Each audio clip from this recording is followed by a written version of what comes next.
আমরা অনেকেই ভাবছি আমাদের লড়াই শেষ হয়ে গিয়েছে। আমাদের লড়াই শেষ হয় নাই। আমাদেরকে দীর্ঘ লড়াইয়ের জন্য ঐক্যবদ্ধ হতে হবে। এখানে অনেক স্কুল কলেজ পড়ে আমার শিক্ষার্থীরা রয়েছে, আমার ভাইয়েরা রয়েছেন, আমার শিক্ষক রয়েছেন, সরাসরি জামাল মোহাম্মদ কবির স্যার উপস্থিত রয়েছেন, বিভিন্ন উপজেলার প্রতিনিধিরা রয়েছেন। আমরা আপনাদেরকে বলবো, আপনারা ঐক্যবদ্ধ হন। আমাদের দীর্ঘ লড়াইয়ের দিকে আমাদেরকে যেতে হবে।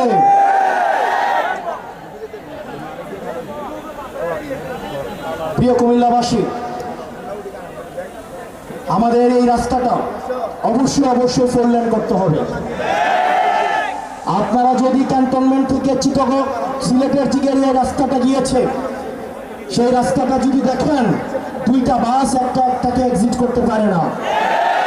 এটা নাকি মহাসড়ক, এটা নাকি ন্যাশনাল হাইওয়ে, NH1 রাস্তা।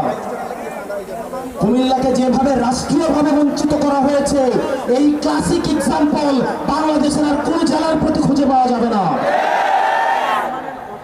প্রিয় বিপ্লবী কুমিল্লাবাসী, আপনারা দেবিদ্বার থেকে এসছেন, বুড়িচং থেকে এসছেন, চান্দিনা, লালমাই, ব্রাহ্মণপাড়া, বুড়িচং, আমাদের দাউদকান্দি, 14 গ্রাম, হোমনা, কুমিল্লা সদর, সদর উত্তর দক্ষিণ থেকে আপনারা এসছেন, মহানগর থেকে এসছেন, আপনারা লালমাই থেকে এসছেন, বরুণা থেকে এসছেন।